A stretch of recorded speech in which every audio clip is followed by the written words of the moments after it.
yanzu da waƙar ta fito gashi mun gane maƙiyanmu mun gane masoyanmu, in ji Naziru sarkin waƙa. A baya ne muka kawo muku cewa Bilal Billa ɗan TikTok ɗin nan ya nemi Naziru sarkin waƙa da su yi waƙa tare da shi domin ya samu followers, ya samu jama'a shi ma.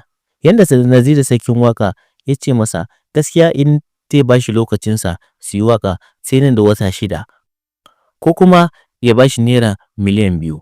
Amma Bilal Billa ya dage da cewa a'a shi dai ko da shekara ne ya ba shi za su yi waƙa, in dai zai waƙar tare da shi zai jira shi. A kwana a tashi ikon Allah sai lokacin da Naziru sarkin waƙa ya ba shi ya cika. Haka Naziru sarkin waƙa ya cika alƙawarinsa suka yi waƙa tare da Bilal Billa.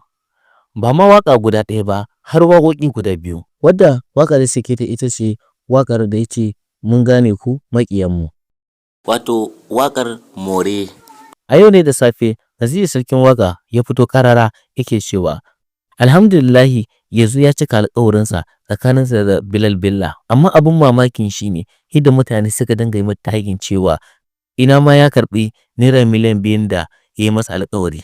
Ya ƙara da cewa ai wannan insha Allahu wannan waƙar da suka fara da shi Bilal Billa zai samu ɗaukaka, kuma ba ma shi ba duk wani na ƙasa da shi ya samu lokacin da zai sarkin waƙa domin ya samu nasara a rayuwa zai taimaka masa.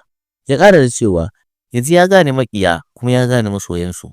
Ya ƙara da cewa wanda suke ce masa ina ma ya karɓi miliyan 2 ya bar Naziru sarkin waƙa da wannan waƙar tasa, to yanzu insha Allahu zai ba shi daga naira miliyan 2 zuwa sama. Wasu mutane sun yi wa Naziru sarkin waƙa fatan alheri, wasu kuma sun ce masa ina ma ba irinsu ya taimakawa ba, ga marayu ga wanda suke neman bukata amma bai taimake su ba sai wani mawaƙi.